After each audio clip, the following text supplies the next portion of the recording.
Puisque nous sommes tous Congolais, nous n'avons qu'une seule nation, la République démocratique du Congo, notre patrie. Nous avons le devoir de l'aimer et l'obligation de la faire développer à travers notre sens patriotique et nos belles actions. Chers patriotes, il est temps.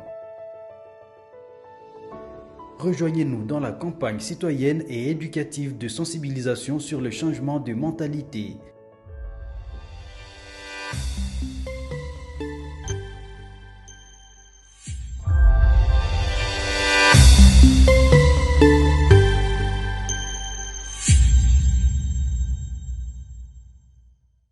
Il est temps que nous puissions parler de cette histoire, de ces questions très questionnantes de l'opinion, parce que lui, il était parmi les pionniers, les gens qui voulaient que nous puissions changer la constitution de 2006 et la constitution révisée en 2011, une constitution qui est considérée comme la Bible de la nation avec 229 articles. La dernière émission, il nous avait fait une révélation que cette constitution a été écrite par 21 personnes, dont moins des Congolais, 3 Congolais aussi Congolais, avec plusieurs étrangers. Lui s'appelle président Dieudonné Kishi, il est président d'un parti politique Congo Positif, l'homme qui tient à tout prix que nous puissions changer la constitution.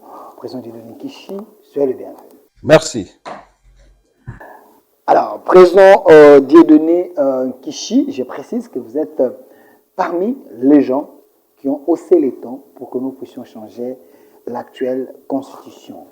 La question de l'opinion, qui est derrière vous pour amorcer cette campagne que les opposants estiment une campagne contre la population congolaise? Qui est derrière moi?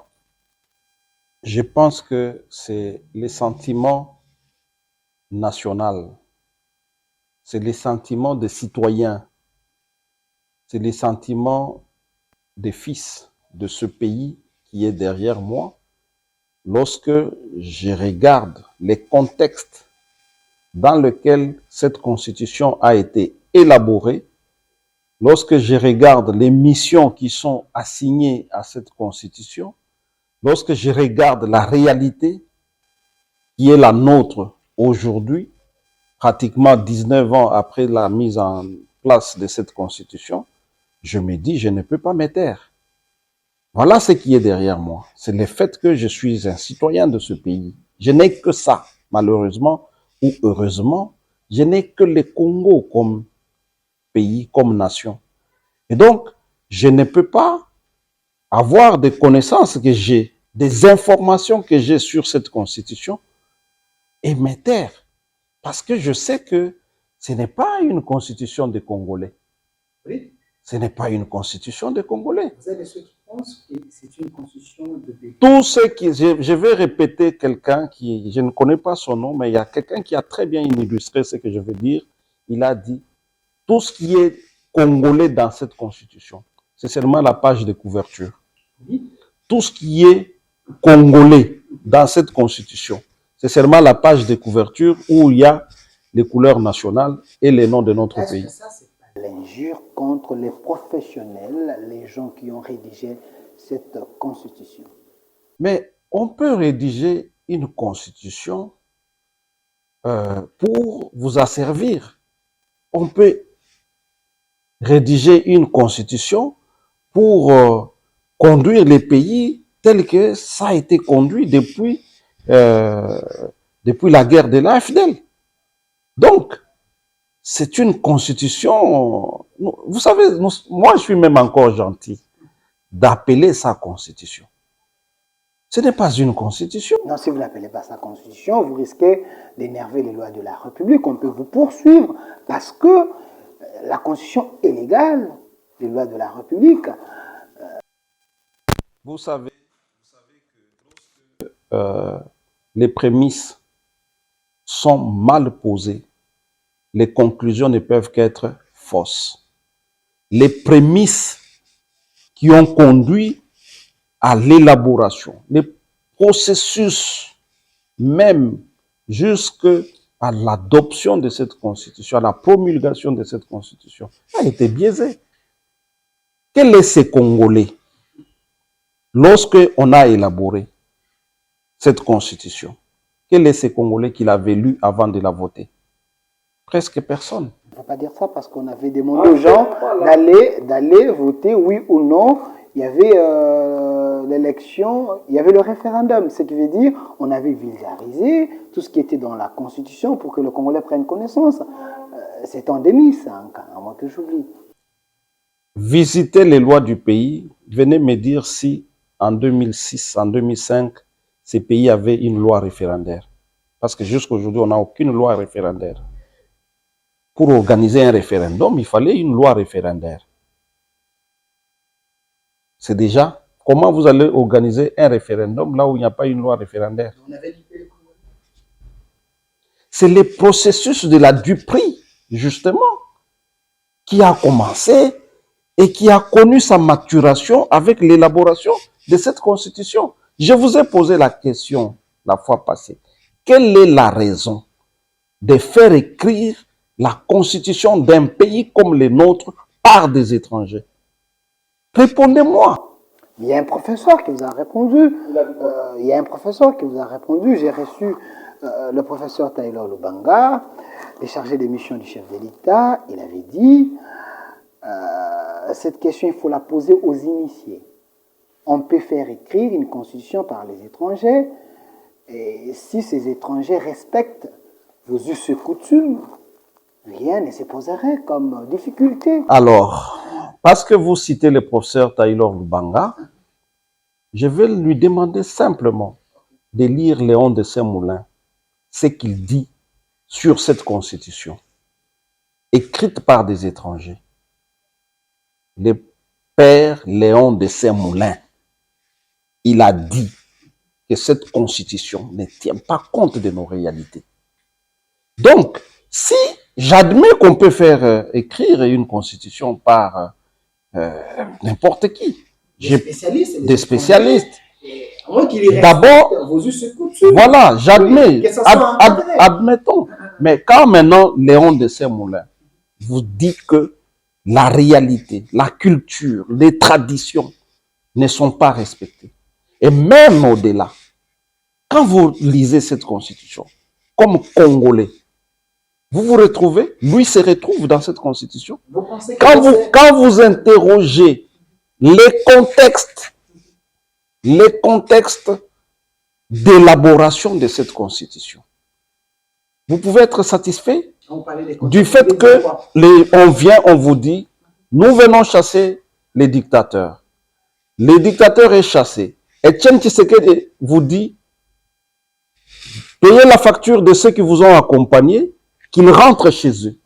Ceux qui vous ont accompagnés, dès qu'ils entendent qu'il faut payer la facture et qu'ils rentrent chez eux, ils créent une guerre dans la ville de Kinshasa.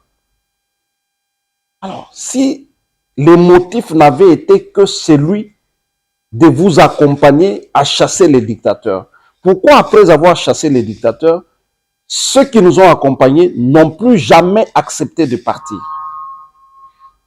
Ça, c'est le contexte. C'est parce que les dirigeants de l'époque, ils n'ont pas eu la culture de respecter les accords. Parce que, moi j'ai suivi James Kabarebe qui dit les Rwandais ont fait couler leur sang pour récupérer leurs terres. Selon l'accord de l'Émirat, chaque pays qui avait donné ses soldats devait récupérer 300 mètres, 300 000, quelque chose comme ça. Dites ça à ceux qui défendent la Constitution ici. Parce que quand vous lisez l'accord de l'Émirat, qu'il soit authentique ou pas, je n'ai pas fait la critique authentique, la critique d'authenticité. Parce qu'en sciences politiques, nous apprenons la critique d'authenticité. Je n'ai jamais fait l'examen de l'authenticité de l'accord de l'Émirat. Je vous en prie. Mais lisez l'accord de l'Émirat, lisez la Constitution. Vous allez retrouver des dispositions de l'accord de l'Émirat dans cette Constitution. C'est vrai ça? Quand vous dites la science résout tout, Lisez, tout est écrit. L'accord de l'Émirat est écrit. N'est-ce pas? L'accord de l'Émirat est écrit. Et la constitution congolaise est écrite. Je vous défie parce que l'un des hauts cadres du PPRD, il dit vous faites les maraboutages. Est-ce que vous pouvez nous prouver que l'accord de l'Émirat est repris dans la Constitution? Quel article? Je ne veux pas, dans cette émission, revenir sur des dispositions de l'accord de l'Émirat, mais lisez déjà l'article 1er de votre Constitution là. Et lisez, je pense, 2e article ou 3e article de l'accord de l'Émirat. Et revenez, on va discuter. Mais ce que je veux, pour le bien de notre pays et pour édifier les Congolais, c'est que vous puissiez organiser une émission où je viens avec l'accord de l'Émirat et je viens en même temps avec la Constitution, ce que vous appelez Constitution.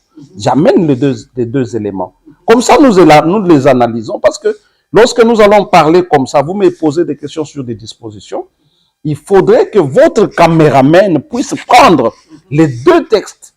Quand j'évoque un article, il prend l'article qui est dans l'accord de l'Émirat, il prend l'article qui est dans la Constitution, il affiche, je parle, j'explique, et en ce moment, les Congolais qui nous suivent aussi lisent. Parce que vous me défiez, je vais organiser cette émission et je mettrai l'opinion à témoin. Vous viendrez avec l'accord de l'Émirat et la Constitution. On va projeter pour que vous puissiez expliquer les Congolais. Je peux également vous dire, les jours où on a dit au professeur Bob Kabamba, à l'université de Liège, que il pouvait venir dans l'équipe de rédaction. Ils ont tenu toute une conférence à l'université de Liège pour informer tout le monde qu'il venait pour rédiger la constitution des Congolais.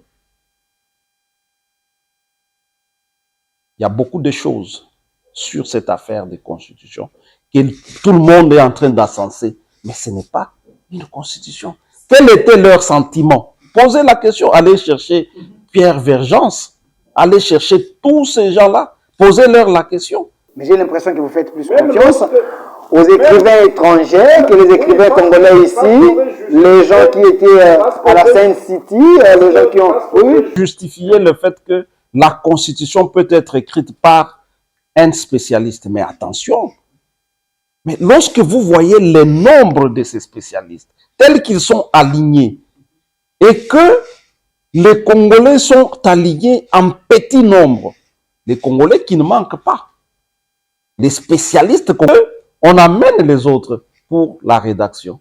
Lorsque vous alignez les deux éléments, c'est-à-dire vous regardez les nombres, vous alignez le fait que les Congolais qui peuvent rédiger la constitution congolaise ne manquent pas, vous allez vous poser des questions pour la question de savoir pourquoi on a cherché autant d'étrangers pour rédiger la constitution congolaise. Pourquoi? J'ai posé une question à un professeur qui est un ancien secrétaire général du PPRD. Cette question, il m'a dit c'était pour éviter la politisation de la constitution. Mais non, pardon. Écoute, on n'est pas là dans un débat comme ça. Je vous dis, c'est faux. La constitution, c'est la politisation la plus politisée. La constitution telle que vous la voyez, mais c'est là où il y a la politique. Si je vous cite le nom de ces professeurs, c'est l'un de vos professeurs. Oui, il ne faut pas défier celui qui vous enseigne. Je ne sais pas si vraiment vous êtes en train de les paraphraser correctement. Mais je dis bien. Il a dit c'était pour éviter la politisation de la Constitution. Parce qu'il y avait des Congolais qui avaient des penchants. Alors, à ces moments-là, il fallait éviter. Mais quand on rédige une constitution, il y a toujours des penchants.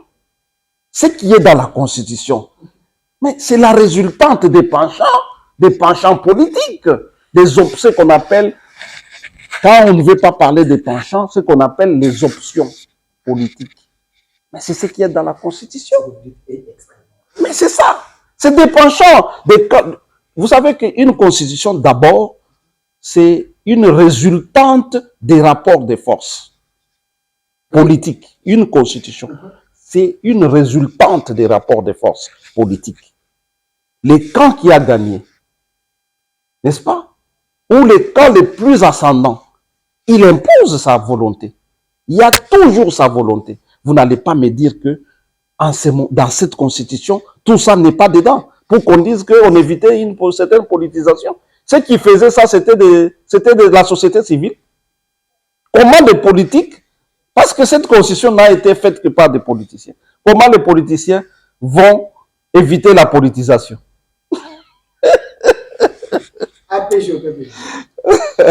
Laissez ces choses. Le problème est grave, le problème est réel. Cette constitution, c'est comme un cancer sur les corps de la République démocratique du Congo. Cette constitution, notre constitution, elle est, non, c'est pas la constitution de Kabila. Il avait dit c'est sa constitution, les démissions, vous avez refusé. Je vous concède, c'est ma constitution. Je vous concède, mais je peux vous dire que cette constitution, aujourd'hui, au vu des réalités d'aujourd'hui, elle est comme un cancer sur le corps de l'État congolais. Et ce cancer a déjà connu de la métastase. Et en phase de métastase. Peut-être qu'une métastase qui n'est pas encore très évoluée. Et c'est pourquoi nous appelons au changement. Monsieur Delenkichi, la question que l'opinion se pose, pourquoi vous vous acharnez tant sur cette constitution qui est la meilleure en Afrique? Qui a dit ça? Qui vous a dit que c'est la meilleure? Mais si c'était la meilleure, nous ne serions pas là en train de discuter. Ça, ce sont des positions politiques, ce sont des positions politiciennes qui ont été prises. Aujourd'hui, les mêmes professeurs, vous les mettez face aux réalités, parce qu'il est confronté aux réalités de notre pays, n'est-ce pas? Maintenant, il analyse la Constitution avec une autre vue. Il vous dit, on doit changer. On doit changer. Il faut faire attention lorsque les politiciens parlent de la Constitution. Parce que généralement, quand les politiciens parlent de la Constitution, ils parlent avec leur penchant politique.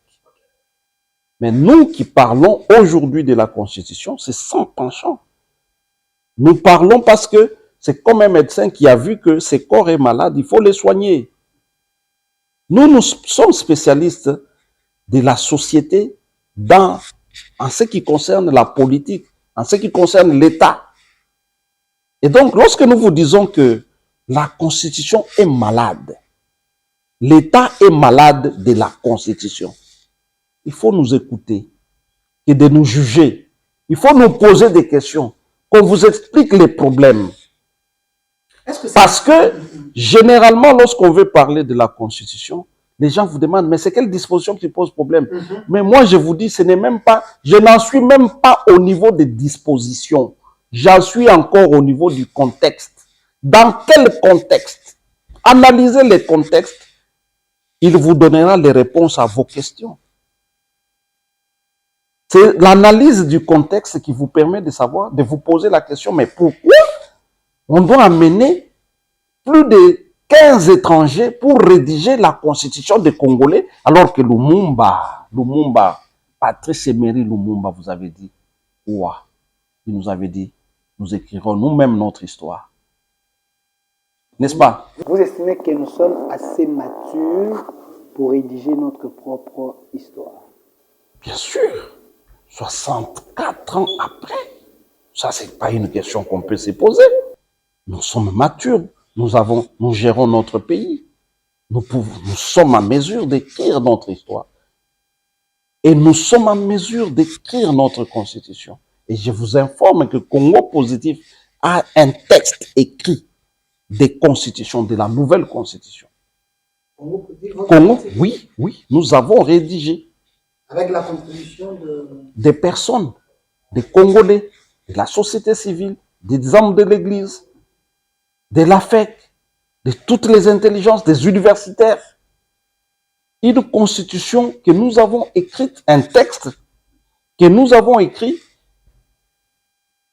sans parti pris, sans penchant politique, juste en regardant tout ce qui nous a conduit, c'est le Congo. Les jours qu'on acceptera cette constitution, vous allez voir ce pays va rouler comme sur des roulettes. Je suis un peu dérangé quand vous dites qu'il y a eu la contribution de la FEC pour que Congo Positif puisse rédiger... Bon, je ne parle pas de la FEC en tant que... Non, non, non, non, non, non, non, non. Je dois préciser ça. Pas la FEC. Ça veut dire que vous regardez dans la FEC, il y a des intelligences. Vous approchez une personne, mais ce n'est pas la FEC institution. Je ne parle pas de la FEC institution. Alors, là, c'est un lapsus. Merci. Parmi les questions de l'opinion, M. Nkichi, il faut après combien de temps pour rédiger une constitution? Est-ce 5 ans, 10 ans, 20 ans? Est-ce que ce n'est pas encore prématuré que nous puissions rédiger cette constitution? Comment prématuré? Nous sommes en retard. Cette constitution devait être modifiée en 2012.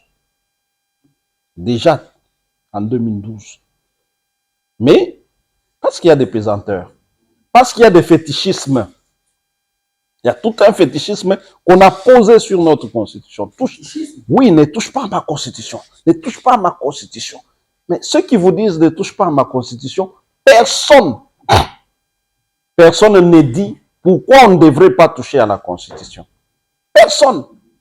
Parce qu'il y a des articles. Parce que dès que vous dites ne touche pas, on vous dit ne touche pas à ma constitution, vous posez la question, mais pourquoi on ne devrait pas changer la constitution? Il vous dit non, parce que le président va glisser. Oui, l'article 220, certains articles de la Constitution, les articles qu'on ne peut pas déverrouiller parce que il y a l'opinion qui pense que si ces articles sont déverrouillés, c'est pour l'intérêt des politiques. Voilà pourquoi ces articles sont devenus comme les articles dogmes. Non, on ne dit pas qu'il faut déverrouiller ce qui est verrouillé. On n'a pas dit ça. Mais je vous dis que les éléments qui sont positifs dans cette constitution, on va les récupérer. On doit les récupérer. Nous, quand nous disons changement de constitution, nous savons c'est à quoi les Congolais s'en tiennent. Les gens pensent les que Congolais, tabula rasa, jeter les tout, remplacer par autre chose. Non, nous disons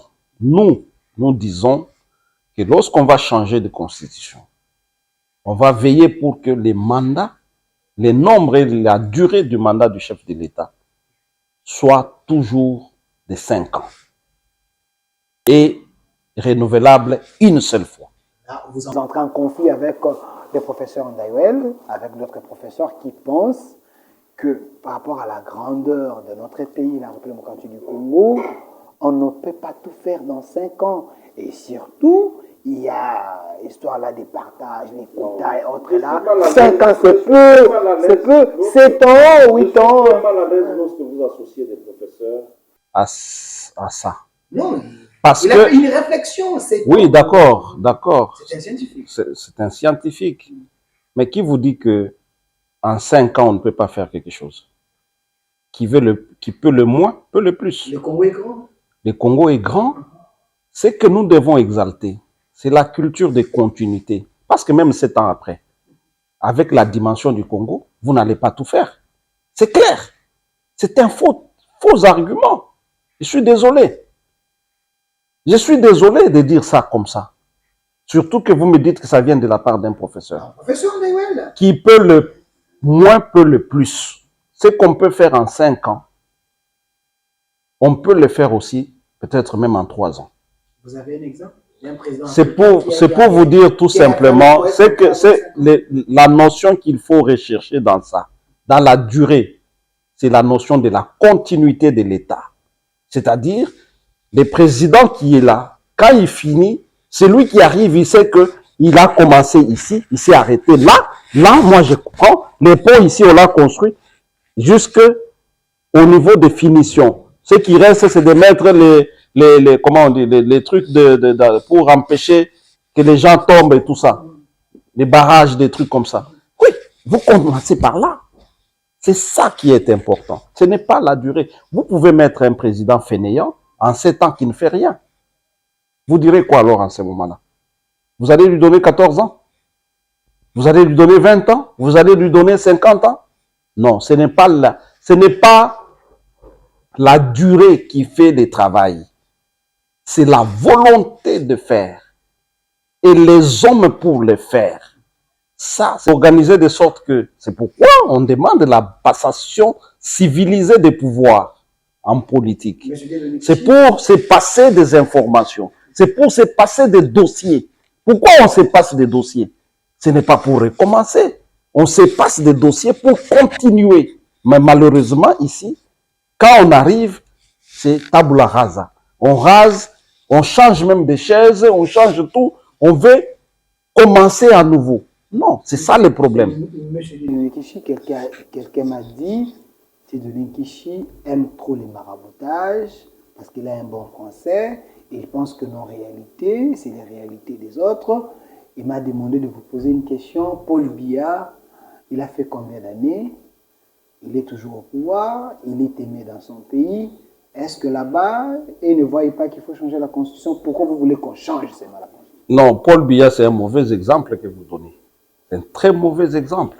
Il est aimé dans son pays. Il a fait vous êtes sûr? Bon, c'est le professeur qui m'a dit. Oui, alors là, ça devient un débat. Ça, c'est discutable. Okay. Alors, ce qui est discutable, on ne peut pas plancher sur ça dans cette émission. Parce que c'est discutable. Il faut qu'on en discute, qu'on tire des conclusions avant de revenir. Je pense que un faux exemple. C'est un modèle. Chez lui, le problème de la alors, moi, je lui dirais Barack Obama, 4 ans. Je lui dirais Macron. Je lui dirais Hollande, 4 ans. Qu'est-ce qu'il va me répéter? Qu'est-ce qu'il va me dire? N'est-ce pas? Même en Afrique ici, même en Afrique, je lui dirais Macky Sall. Je lui dirais Macky Sall. C'est en Afrique. Parce que quand je dis Obama, Hollande, tout ça, vous allez dire en Europe, Macky Sall. Aujourd'hui, Macky Sall, il y a des trains à grande vitesse. Je vous dirais Magufuli en Tanzanie. Je vous dirais George Weah au Libéria. Tous ces gens, ils ont fait 100 ans au pouvoir. Ils ont fait la durée de Paul Biya. D'ailleurs, Paul Biya doit être châtié. Oui, oui. Oui, parce qu'autant d'années, mais le Cameroun est toujours sous-développé. Autant d'années. L'émission nous suit en direct sur 10e rue et sur centre de télévision. Je pèse mes mots. Les Camerounais vont vous attaquer. Non, ils vont m'attaquer. Leur pays est développé. Leur pays est développé. Il y a un train à grande vitesse chez eux. C'est un pays stable. Stable? Oui, mais le Cameroun est un pays stable. Des pays stables. Des pays des taux, un pays stable, un pays inviable, un pays... Inviable? Vous pesez les mots ou comment? C'est faux. Vous pouvez aller en vacances au Cameroun.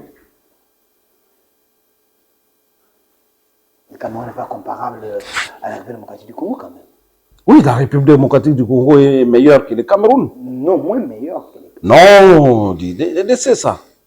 Nous avons une pauvreté à outrance ici. Vous avez mesuré la pauvreté qu'il y a au Cameroun. Moi, j'ai déjà été au Cameroun 3 fois. Okay. 3 fois au Cameroun. Je suis allé jusqu'à Kirbi, Yaoundé, Douala, tout ça. Ce que j'ai vu. Parce que, vous savez pourquoi je le dis? Ce sont des petits pays, comparés au Congo. Mais pourquoi ça ne se développe pas? Parce que les moyens qu'on mettrait chez nous pour développer le Congo, mais il faut des moyens colossaux. Mais là-bas, c'est des petits pays. C'est, je pense, 2-3 fois les Congo. Pardon, le Cameroun, c'est 3 fois le Congo, je pense. Mais pourquoi ça ne se développe pas depuis toutes ces années? C'est ça la question. Vous avez vu un aéroport un peu comme on voit, même comme celui d'Addis Abeba au Cameroun. Je ne suis pas là pour faire un procès contre le Cameroun. Mais je pense que vous avez cité un mauvais exemple. Un très mauvais exemple, même sur le plan de démocratie. La démocratie, c'est l'alternance. Vous n'allez pas citer Paul Biya et je vous laisse partir. Non, c'est pas possible. Mais quelqu'un m'a dit qu'il faut quand même suivre l'exemple de l'ancien président Kabila qui avait dit une fois, vous devez choisir entre les développements et les élections parce que la démocratie n'est pas adaptable pour les Congolais.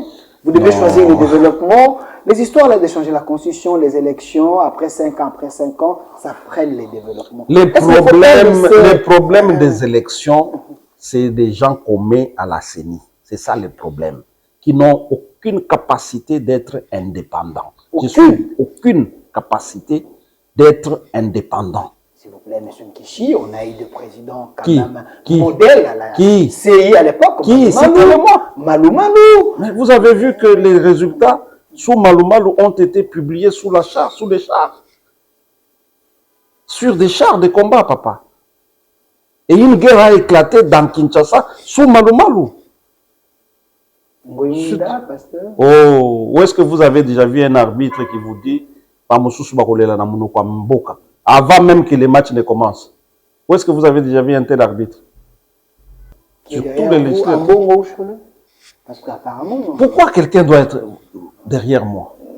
Mais c'est le discours. Ceux-là sont des Mais c'est le Congolais. discours, Ceux-là sont Congolais plus que moi. Ambongo est Congolais plus que moi. Chole est plus Congolais que moi. Donc je n'ai aucune capacité d'observer mon pays et de mettre un point de vue. Mais les gens restent C'est ce de que vous penser pensez. que vous agissez ou vous réfléchissez par procuration. Ça veut dire que c'est des gens qui n'ont aucune capacité de voir en quelqu'un la capacité de se faire ses opinions et de les dire. Alors, président Kishi, regardez la caméra. Qui sont censés vous accompagner pour que cette mission soit une réussite totale? Récemment, on a vu le sommet de l'unité de l'Église du Réveil du Congo, selon plusieurs personnes, que vous, les politiques, vous étiez derrière eux pour que les églises vous accompagnent dans cette démarche de changement de la Constitution. Il semble qu'il y avait un échec total. Pensez-vous que les églises peuvent apporter un plus? Vous devez d'abord savoir que la Constitution, ce n'est pas une affaire de politiciens. La Constitution, c'est une affaire de souveraineté du peuple souverain. Donc, c'est pour cela qu'on amène la Constitution au référendum. Parce que c'est l'affaire du peuple. Donc, toute démarche de changement de Constitution qui ne va pas tenir compte du peuple, sachez que cette Constitution-là, ce sera déjà un chiffon que nous allons déchirer quelque temps. Voilà pourquoi vous avez sous-traité l'Église. Voilà pourquoi il faut tout faire, tout ce qui est possible pour obtenir l'adhésion du peuple Même les églises. dans cette démarche. Même les Il églises. ne faut pas chercher à s'imposer. Même les églises. Les églises, dans les églises, il y a des citoyens congolais, des peuples souverains de la République démocratique du Congo. On les trouve aussi dans les églises. Il faut aller les chercher. Il faut chercher les gens qui tiennent les affaires de ce pays, l'AFEC. Ils doivent se prononcer. Il ne faut pas faire une constitution qui va leur empêcher de faire des affaires dans notre pays et laisser ou mettre une constitution dont les lois qui en émanent laissent l'ouverture au monde entier de venir piquer des choses ici, piquer des ressources ici et partir. Aujourd'hui, l'AFEC est paralysée. Aujourd'hui, les affaires sont tenues par d'autres que les Congolais. À cause des lois qui sont... Parce que, vous savez, lorsqu'on parle de la Constitution, beaucoup de gens ne pensent pas aux lois. Or, toutes les lois tirent leur source de la Constitution. Donc, la Constitution, c'est ces textes-là et les lois. Et toutes les lois-là. C'est pourquoi je suis toujours choqué quand j'entends quelqu'un dire « Oh non, mais on n'a pas fait la route. Est-ce que c'est la Constitution qui vous a empêché ?» Mais si la loi financière qui émane de la Constitution n'a pas prévu l'argent pour cette route, comment la route sera faite? Ça, c'est une autre dimension. Non, mais les gens parlent de choses bizarres. Parce que vous en parlez, c'est votre dernière réponse peut-être. Hier, j'ai vu au Parlement, il y avait le ministre de Finances avec son équipe qui était là. Et il semble, j'ai suivi l'un des pasteurs d'impôt qui dit, si vous ne payez pas les gens, vous n'allez pas fêter. Pensez-vous que le ministère des Finances, du budget, si ils ne font pas réellement leur travail, ça peut déranger la paix sociale? Mais c'est clair, c'est clair. Les gens, s'ils ne sont pas payés, ils vont aller en grève. S'ils vont en grève, rien ne va fonctionner, c'est clair. C'est clair, il faut que les gens soient payés. Les peu qu'on leur paye là, qu'on les leur paye. Même si on sait que ces pays, on peut travailler et donner un minimum de 2500 dollars à chaque Congolais qui travaille. Combien? 2500 dollars minimum. Politique, parce que vous n'êtes pas encore président de la République. On peut vous comprendre. Non, Vous êtes écoutez, président d'un parti politique, mais la je suis, réalité mon autre. parti, Une fois au revoir, la réalité autre. mon parti s'appelle Congo Positif, parti anti-chômage. Nous travaillons beaucoup sur des questions d'emploi.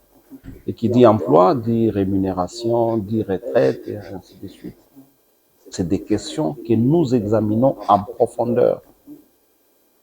C'est des questions que nous examinons en profondeur, si bien que je vous dis, lorsque vous prenez les ressources mobilisables de ce pays, si on travaillait, on mobilisait toutes les ressources qu'on est capable de mobiliser, vous le répartissez entre les investissements, n'est-ce pas, les fonctionnements de l'État et les réserves, vous allez trouver de l'argent pour payer un minimum de 2500 dollars à chaque Congolais qui travaille. Minimum. Alors, on est à la fin. Qu'avez-vous envie de dire que vous n'avez pas dit? Regardez la caméra, c'est votre moment. Bon, j'ai envie de dire que les seuls cadeaux, les meilleurs cadeaux que le président Félix Antoine Tshisekedi pourrait donner aux Congolais de ces 2 mandats, c'est le changement de constitution dans notre pays. Parce que cette constitution renferme en elle, depuis les contextes de son élaboration, jusque dans ses articulations, c'est-à-dire dans ses dispositions, il n'y a rien de bon pour le Congo. Et donc, il faut enlever tout ça et offrir aux Congolais une bonne constitution, qui ne soit pas taillée sur mesure.